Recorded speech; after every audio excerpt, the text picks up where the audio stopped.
Баршаңызға қайырлы күн. Осындай өте дәмді вареники с адыгейским сыром пісірейік.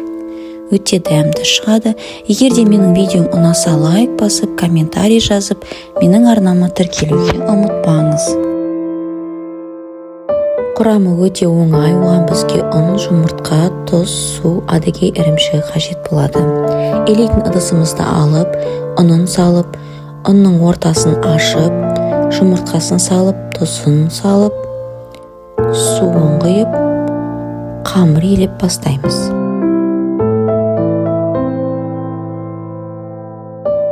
Силикон қасықтың көмегімен осылай басында қамыр илейміз.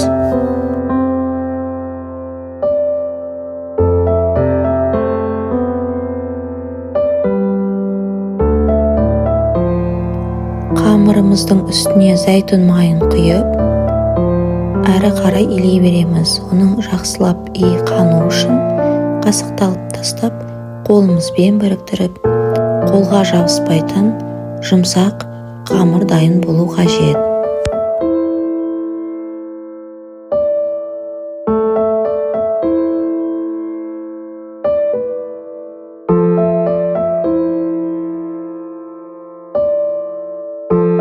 Қамырдың қанып, қолға жабыспайтын болғанда, оны пакетке салып, тоңазытқышқа демалтып қоямыз.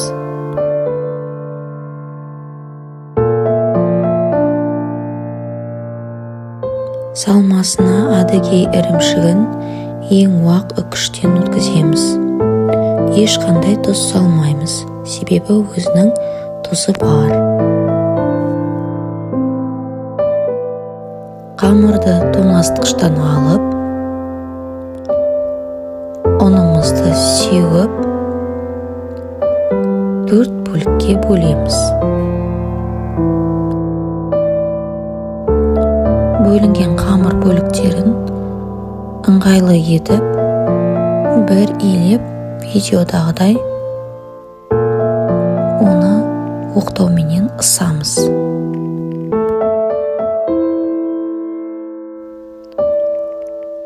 Стақанның көмегімен осындай етіп дөңгелек бөліктерге бөлеміз. Қамырдың қалыңдығы қатты жұқа болмау қажет. Себебі суға қайнаған кезде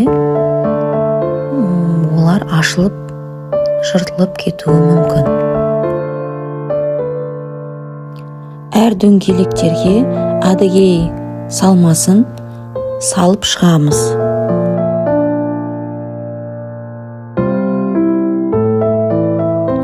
Салмасы салынған дөңгелектерді 3 жағын мықты етіп, оларды біріктіріп жабыстырып шығамыз.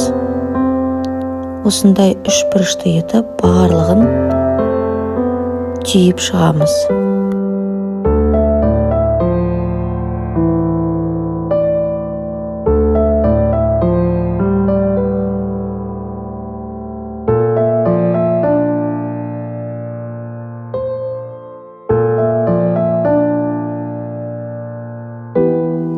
Түйіп шыққан варениктердің барлығын ағаш тақтайға ұн сеуіп, оның үстіне жинаймыз.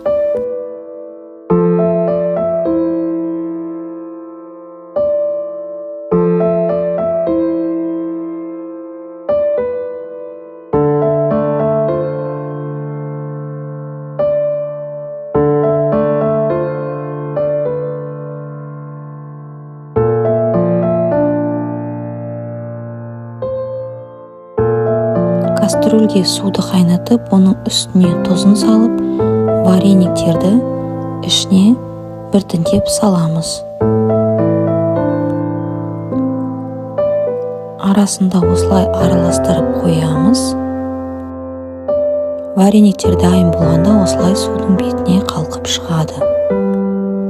Дайын болған варениктерді сүзгішпен сүзіп, тәрелкеге салып, сармай саламыз. Дәмі өте керемет, пісіріп көруіңізге ұсыныс беремін. Ас болсын.